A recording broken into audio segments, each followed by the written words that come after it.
नमस्कार, स्वागत है आपका न्यूज बाय स्कूप के साथ। मैं हूं आसिया। तमाम दर्शकों को सबसे पहले नवरात्र की ढेर सारी शुभकामनाएं। शास्त्रों में मां ब्रह्मचारिणी मां दुर्गा का विशेष स्वरूप इसे माना गया है और नवरात्रि के दूसरे दिन मां ब्रह्मचारिणी के लिए ये दिन समर्पित होता है।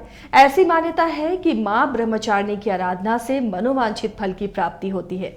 तो कैसे इस दिन मां को प्रसन्न करें, कैसे भोग लगाएं, क्या होनी चाहिए पूजा के विधि विधान, इसके बारे में हम जानते हैं। इस वक्त हमारे साथ सीधे जुड़ रहे हैं पंडित रामदेव पांडे जी, हमारे साथ जुड़े हुए हैं। आपका स्वागत है पंडित जी।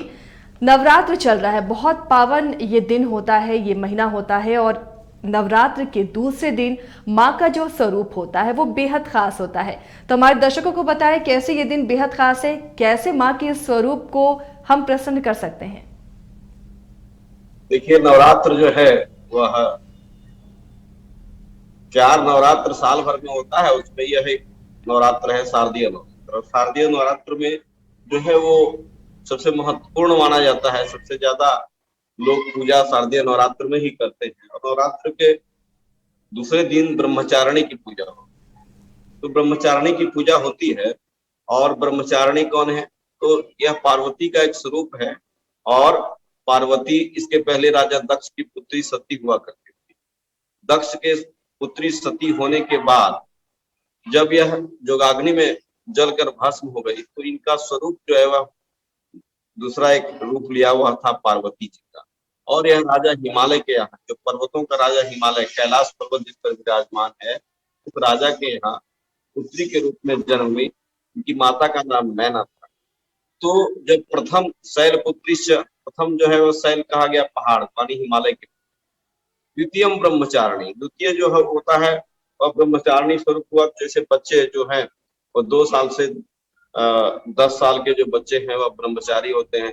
15 साल तक बच्चे जो है ब्रह्मचारी का व्रत का पालन संभवतः करते हैं। लेकिन 2 से 10 तक का काल जो है वह ब्रह्मचारिणी का ही काल होता है। तो इस मामले में देखिए कि ब्रह्मचारिणी का अर्थ है कि ब्रह्मचर्य प्राप्त करा। ब्रह्मचर्य का मतलब होता है कि हम ब्रह्म ज्ञान को प्राप्त करें, शिक्षा को प्राप्त करें, दीक्षा को प्राप्त करें, अपने गुरु जी से जो है उस बातों को सीखें। और हमारा रहन सहन, व्यवहार, हमारा भोजन जो है वह सब कुछ पवित्र हो। चूंकि यह बाल्याकाल होता है। अगर आप देखेंगे चाइल्ड साइकोलॉजी को, तो कहा गया है कि बच्चे को आप जो पढ़ा देंगे ना, वही पूरे जीवन में वह प्राप्त करता है। और उसी पढ़ाई को, वही शिक्षा को, उसी संस्कार को वह अर्जित करके और फिर जीवन, संपूर्ण जीवन का निर्माण करता है। और जब एक बच्चा संपूर्ण जीवन का निर्माण करता है तो फिर एक संघ का निर्माण होता है, एक संस्था का निर्माण होता है। तो ब्रह्मचारिणी देवी जो है सफेद वस्त्र पहनी हुई, एकदम धवल सफेद, और अपने हाथ में एक कमंडल ली हुई है और एक हाथ में कमल की। देखिए, भगवती को सजाया गया, इसलिए भी आपको सिखाया जाता है कैसे ब्रह्मचारिणी की पूजा होती है और कैसे जो है वह कलश रखा जाता है। तो इस तरह से जो है वह आप करके सबको दिखा दीजिए, एक वेदी पर दिखाइए। तो ब्रह्मचारिणी की जो है वह धवल वस्त्र है और भोग लगता है, वह भोग लगता है दूध का, क्योंकि बच्चा को दूध प्यारा होता है। आप देखेंगे हमारे यहाँ मिठाइयाँ वगैरह बहुत सारी चीजें ये हैं। तो ब्रह्मचारिणी को प्रसन्न करने के लिए दूध का भोग जरूर लगाइए। दूध से बनी हुई जो भी वस्तु है वो आप भगवती को अर्पण करें। इसके अलावा अगर आप कोई व्यक्ति जहाँ स्थितियां नहीं है पूजा करने की, कोई हॉस्पिटल में है, कोई कहीं देश विदेश में है, कंट्री में है, जहां भी आप हैं, भगवती ब्रह्मचारिणी छोटी बच्चियों को जो है वह आप भोजन कराएं। छोटी बच्चियों को जो है वह दान दें, सफेद वस्त्र का दान दें, खिलौनों का दान दें। और अगर स्वयं संभव है तो ब्रह्मचारिणी जो है वह चंद्रमा जो है, महाराज चंद्रमा, और चंद्रमा ग्रह के अधिक छात्री देवी ब्रह्मचारिणी है। तो जिनका चंद्र खराब है, जो मानसिक रूप से खराब होंगे व्यक्ति, मानसिक रूप से बहुत दबाव में रहते हैं, अवरोध में रहते हैं, जो मानसिक संतरास में रहते हैं, डिप्रेशन में रहते हैं, उन्हें चाहिए कि वह ब्रह्मचारिणी की पूजा जो है वह करें। ओम ऐं ह्रीं क्लीं चामुंडाय विच्चे, यह मंत्र है। इस मंत्र का जप जो है वह करें। और जहां आसपास में मंदिर हो, सुविधा अनुसार वो मंदिर में जाएं। सफेद फूल जो होता है, इस तरह का भी सफेद फूल मिल जाए सफेद फूल और बतासा, सफेद चीज से बनी हुई वस्तु, सफेद कपड़ा और दूध की बनी हुई वस्तु ब्रह्मचारिणी को चढ़ाएं, पूजन आरती करें और इस तरह से ब्रह्मचारिणी को प्रसन्न किया जा सकता है। और जहाँ कोई व्यवस्था नहीं है वहां तो जरूर आप किसी बच्चे को यह दान करें। 9 दिन में 9 दिनों का दान जो है वह बच्चों को जरूर करना चाहिए। भोजन है, पकवान है, वस्त्र है, पढ़ने के लिखने की किताब है, ये सब चीजें दान करके ब्रह्मचारी को प्रसन्न किया जा सकता है। जी जी जो ये दूसरा स्वरूप होता है ब्रह्मचारिणी का, माँ के 9 अलग अलग स्वरूप हैं। हर स्वरूप के पीछे कुछ मान्यताएं हैं, पौराणिक कथाएं हैं। माँ के इस स्वरूप की, ब्रह्मचारिणी स्वरूप के पीछे क्या मान्यता है, क्या कथाएं हैं? देखिए, ब्रह्मचारिणी स्वरूप की यह मान्यता है कि सृष्टि की, जब सृष्टि के कर्म का विकास हुआ, विकासवाद का सिद्धांत यह कहता है कि सबसे पहले बच्चा जन्म लेता है, तो 0 से 2 साल तक का जो बच्चा होता है वह उसी देवी को तो हमने शैलपुत्री कहा, 0 से 2 साल तक। और 0 से 2 साल के बाद जब हम 2 से 10 साल की अवस्था में आते हैं तो हम कन्याओं का भोजन कराते हैं। नवरात्र में कन्या भोजन करने का बहुत बड़ा प्रावधान है, बहुत बड़ा प्रावधान है कन्या भोजन का। तो कन्या भोजन का जो बहुत बड़ा प्रावधान है, तो यह प्रावधान है कि हम कन्याओं का संरक्षण करें, क्योंकि कन्या जो है वह संतान पैदा होती है कन्याओं से। दुनिया का जो निर्माण है वह केवल स्त्रियों से हुआ है, पुरुष उसके सेकेंड फेज में है, ठीक है, वो दोनों बराबर है। तो यह अवधारणा है कि कन्या की पूजन जो है वह हमें करना चाहिए। वो हमारी जननी है, जो भी कन्या जन्म लेगी, आज लेगी, लेगी हजारों साल बाद लेगी या लाखों वर्ष पहले भी लेगी, ले चुकी है, उस वही कन्या हमारी जो है वह अधिष्ठात्री है। उसी कन्या के बदौलत आज हम जीवन जी रहे हैं, ये सारी व्यवस्थाएं बनी हुई। तो ये कहा गया है कि जो कन्या होती है उन्हें ब्रह्मचारिणी होनी चाहिए। और ब्रह्मचर्य का देखें कि हनुमान जी महाराज का बहुत चर्चा है ब्रह्मचर्य पर। तो ब्रह्मचर्य का मतलब होता है कि खान पान, रहन सहन, शिक्षा दीक्षा, हमारी जीवन शैली अगर यह पवित्र होगा, ब्रह्मचर्य का मतलब है कि यह पवित्र होगा, तो हमारा संपूर्ण जीवन जो है, इस जो हमारे पेडेस्टल जीवन का जो पेडेस्टल है हमारा बालपन, और उस बालपन के में ब्रह्मचर्य आने से संपूर्ण जीवन में जो है हमारी अच्छी व्यवस्था होगी जीने की, और आने वाली पीढ़ियां जो है वह भी जो है वह बड़ा कुशल हुआ करेगी। इसलिए बच्चों को जो है वह ब्रह्मचर्य रहने का ज्ञान यह ब्रह्मचारिणी का व्रत देता है। साल में बार बार यह कहा जाता है कि बच्चों को जो है वो ब्रह्मचर्य रहना चाहिए। यह अवधारणा है ब्रह्मचारिणी। जी चलिए, इसके पीछे अभी अच्छे से बताया पंडित जी ने कि कैसे अवधारणाएं क्या क्या हैं, लेकिन कुछ कहानियां होती हैं पंडित जी हर स्वरूप के पीछे। ब्रह्मचारिणी स्वरूप के पीछे क्या वो खास कहानी है? कई और तरह की भी कथाएं प्रचलित होती हैं, तो किन खास कथाओं को ज्यादा सुना जाता है या ज्यादा माना जाता है? देखिए, जब सती जो है युगाग्नि में तो शिव और शिवा का प्रेम कहानी है, इससे बड़ी जो है लव स्टोरी इसमें क्या है कि जब सती का जो जन्म पार्वती के रूप में हुआ, शैलपुत्री के रूप में, उसके बाद थोड़ा पक्ष के था, 2 साल के बाद जब अब जो है वो धीरे धीरे जैसे बड़ी होती जाएगी, 9 दिनों में जो है वो बड़ा हो जाएगा और कई स्वरूप में बदलाव आएगा। तो जब कई स्वरूप में बदलाव आएगा तो बाल की पूजा करते हैं। हम दिन जो है वो शैलपुत्री की पूजा किए, दूसरे दिन हम बालपन की पूजा, आज बालपन की पूजा करेंगे। तृतीयम चंद्रघंटी, तीसरा जो है वह चंद्रघंटा पड़ा था। जब व्यक्ति ब्रह्मचर्य रखता है, चाहे स्त्री हो चाहे जो है वह लड़का हो, तो उसमें ताकत आती है, और जब ताकत आती है तो उस बलिष्ठ हो जाएगा।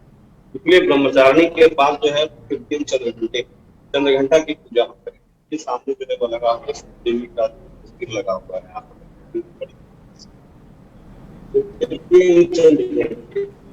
तीसरा जो है स्वरूप होगा वह चंद्रघंटा का, और चंद्रघंटा जो है वह पावर का स्वरूप, बल का, स्वस्थ होने का। तृतीय कुष्मांड के बाद जो है कुष्मांडा का स्वरूप। तो इस तरह से जो देवी के प्रत्येक दिन में 9 दिन में 9 स्वरूप पंडित जी, माँ के दूसरे स्वरूप जो ब्रह्मचारिणी का स्वरूप है, उसके लिए किस तरह से हम पूजा अर्चना करें कि माँ प्रसन्न हो और अपना आशीर्वाद हम पर बनाए रखें? कैसे पूजा की जाती है?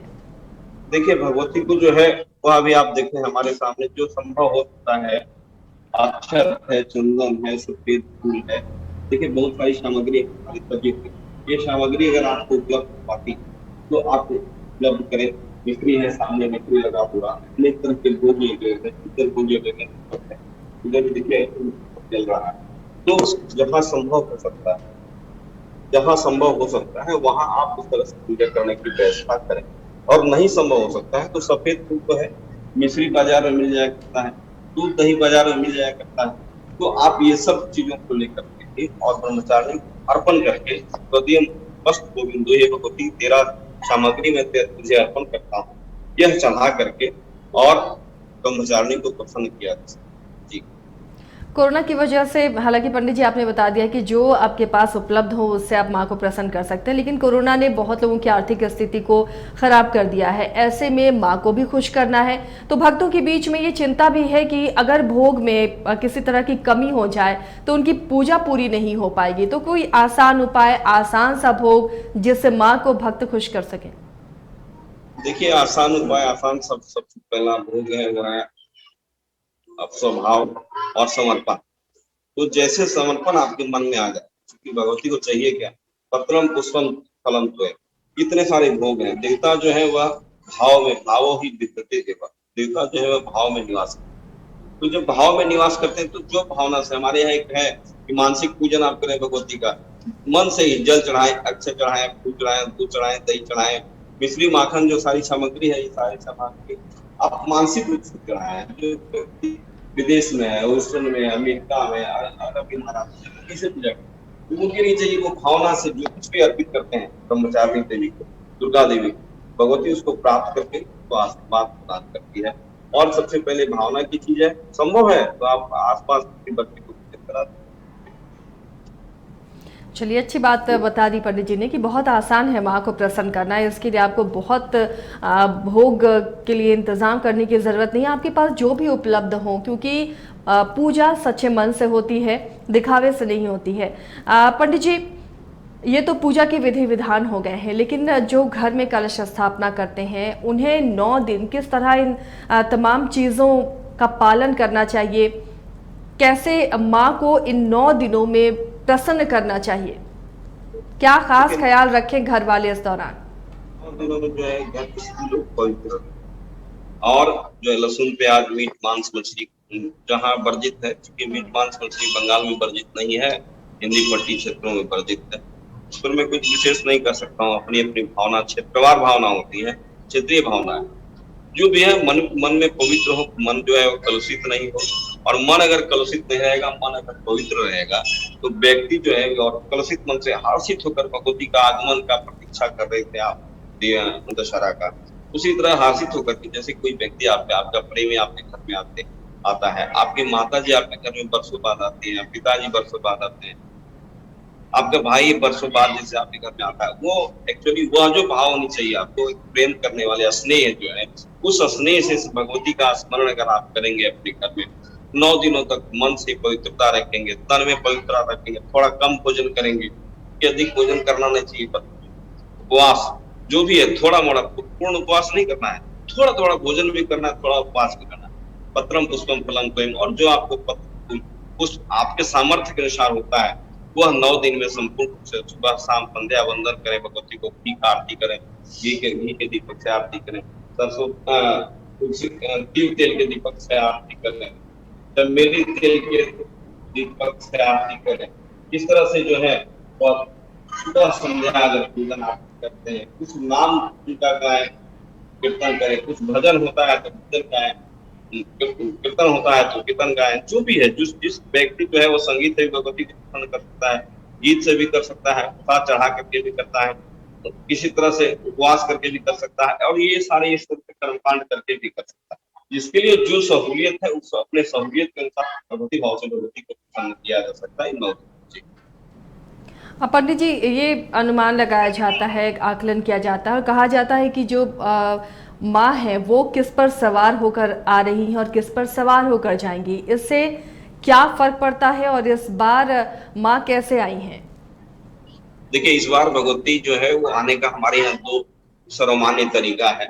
एक जो हिंदी पट्टी में श्रवण तरीका है वह तरीका होता है कि प्रतिपदा के दिन से, यानी 7 अक्टूबर के दिन से। दूसरी है जो है वह बंगाल क्षेत्र में जो प्रमाणित तरीका है वह होता है सप्तमी के दिन से। तो हमारे यहाँ जो है वह प्रतिपदा के दिन से जो है वह मान्य तरीका है, और यह आदिकाल से पूजन चला आ रहा है, इसलिए इसको प्रतिपदा ही माना जाता है। क्योंकि जो षष्ठी का पूजन होता है वह रामावतार से शुरू हुआ। राम जी ने षष्ठी पूजन शुरू किया था, लेकिन उसके पहले जो पूजन होता था प्रतिपदा से होता था। तो प्रतिपदा के अनुसार भगवती इस बार डोली पर आ रही है। डोली कहा गया है, खटोली है, डोली है, इस पर आ रही है। तो इस पर आने से क्या होता है कि प्रजा में विग्रह होता है, प्रजा असंतोष हो जाती है। देखिए कहीं कहीं आपको दुर्गा पूजा पहले या बाद या उसके आसपास तरह तरह के प्रजा का विद्रोह हो जाता है, प्रजा में अरुष्टता आ जाती है, और राज्य और सरकारें जो भी है वह भी अव्यवस्थित हो जाएगी। तो आने का जो है वह योग जो है वह अच्छा नहीं है।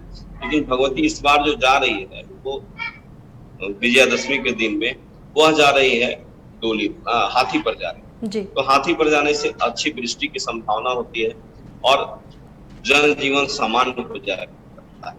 पिछले बार भी वह हाथी पर गई थी, तो देखिए इस बार बारिश, बहुत सालों पर बारिश बना रहा, इसलिए इस बार भी डोली हाथी पर जा रही है।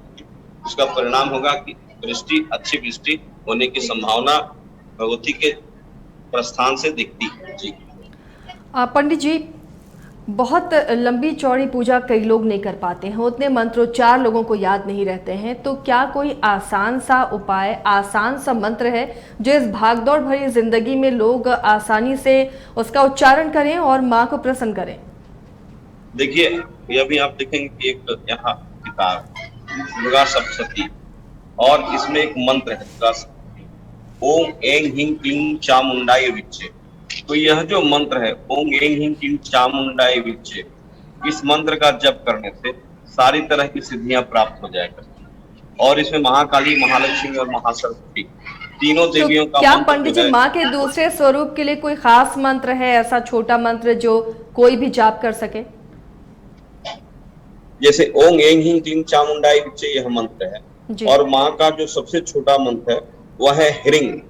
आप देखें ये शब्द यहाँ दिखाई देगा स्क्रीन पर हमारे लोगों को। तो यह जो ह्रीं शब्द, इस मंत्र का भी जप करके भगवती को प्रसन्न किया जा सकता है। और संभवतः हो तो यह जो 9 अक्षर का मंत्र है, नवार्ण मंत्र का भी जप कर सकते हैं। चलिए, बहुत ही सरल उपाय बता दिया पंडित जी ने कि आप कैसे माँ को प्रसन्न कर सकते हैं, भक्त कैसे माँ से मनचाहे वर प्रदान मांग सकते हैं, उनसे अपनी मनोकामनाएं पूरी करवा सकते हैं। बहुत छोटा सा मंत्र और बहुत कम चीज़ों से ही माँ खुश हो जाती है, क्योंकि जैसा पंडित जी ने कहा माँ तो माँ होती है, हर बच्चे की माँ जिस तरह होती है वो भी अपने बच्चों का पूरा ध्यान रखती है। पंडित जी, लेकिन क्या कोई खास ऐसा गुरु मंत्र है, कोई खास ऐसी चीज है, कोई खास ऐसा एक्ट है जिससे माँ ज्यादा प्रसन्न होती है इस दौरान? देखिए ये बात कहा गया है कि इस नवरात्र में कन्याओं को भोजन कराएं, कन्याओं के प्रति रोज दान दें, और जो सहज है आप दुनिया में कहीं भी है तो कन्या आपको मिलेगी, छोटी हो बड़ी हो, अपनी कन्या सामने बैठी हुई है। तो ऐसे कन्याओं का हमारे यहाँ जो कन्याओं का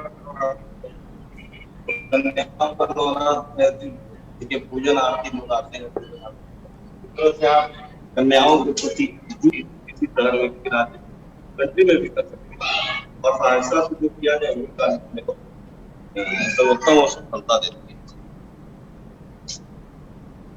है। पंडित जी, 9 दिनों में माँ के रूप के, शक्ति के इस माँ के रूप की हम पूजा करते हैं, और अगर आप समाज में देखें तो कई ऐसी चीज़ें फैली हुई हैं, महिलाओं के प्रति इतनी ज़्यादा प्रताड़ना की शिकायतें आती हैं, अत्याचार होता है, वैसे लोगों को क्या नसीहत देंगे? एक तो आप माँ की पूजा कर रहे हैं, एक अवतार ऐसे शक्ति की पूजा कर रहे हैं जो जगत जननी है, और दूसरी तरफ जो जननी है दुनिया में उसके साथ अत्याचार हो रहा है। देखिए ये जो है अवतार है, हमारे यहाँ सनातन के स्त्रियों की पूजा आप जितना भी देखेंगे सब जगह जो है नारी, नटराज, शिव, शिवा, दुर्गा। लेकिन मध्यकाल में जब हम गुलाम हुए, हमको लगता है कि मध्यकाल में जब गुलाम हुए और 1100 वर्षों तक हम लोग जब गुलाम रहे, कई संस्कृतियां तो केवल संस्कृति केवल भारत की है, ये एक विशेष चर्चा कर सकते हैं, इसमें कुछ नहीं कर सकते, ज्यादा नहीं। लेकिन यहाँ जो अन्य देशों से लोग आए, तो जो लोग अन्य पंथों में जो है वह स्त्री के प्रति कोई भाव नहीं, और केवल अगर भाव है तो सनातन में स्त्रियों को माँ कहा जाता है, माताएं कही जाती है। छोटी बच्ची को हमारे यहाँ जो है वो बंगाल में लोग माँ करके पुकारते हैं, अपने नाती नतनी को नाम माँ करके पुकारते हैं। तो जो बाहर से विदेशी लोग जो आए और विदेशियों का जो आक्रमण, विदेशियों के आक्रमण के बाद हमारी संस्कृति में वो लोग रच बस गए, और जब वो रच बस गए, आधे याद हो गए, उसका परिणाम हुआ कि आज हम जो है वह स्त्रियों के प्रति घरेलू हिंसा जो है वह बढ़कर हुआ, और हम जो धर्म के प्रति सन्निकट थे वह धर्म और कर्मकांड से दूर होते चले। हमारे अंदर जो है सेकुलरिज्म जो है वह गलत तरीके का आ गया, और जब वह धर्म के प्रति हमारी आस्था तो जैसे जैसे कम होती गई ना, वैसे वैसे संस्कृति जो है वह विलुप्त होता चला जा रहा है। और यही कारण है, अगर हम धर्म के प्रति आस्थित हों तो अपने बच्चे को ऐसे मंदिर में लाएं, इनको समझाएं, इन बच्चों का संस्कार कभी नहीं होगा। ये तो परिवार से वो संस्कार मिलना चाहिए कि आप कैसे एक स्त्री को अपने घर में जगह देते हैं, कैसे उसके साथ व्यवहार करते हैं, तभी माँ की जो ये आराधना आप करेंगे इन 9 दिनों में, आने वाले दिनों में आप करते रहते हैं, तभी उसका फल मिलेगा। आप पंडित जी हमारे साथ जुड़े रहे और ये तमाम जानकारियाँ दी माँ के दूसरे स्वरूप में कैसे ब्रह्मचारिणी के स्वरूप को हम प्रसन्न करें और मन चाहा आशीर्वाद माँ से पाएं, इसके लिए बहुत ही आसान उपाय पंडित जी ने बताए हैं। बहुत बहुत शुक्रिया पंडित जी इस तमाम जानकारी के लिए। तो नवरात्र आपका शुभ हो और आप सब पर माँ की कृपा बनी रहे। आप देखते रहिए बायोस्कोप। फिलहाल मुझे दीजिए इजाजत।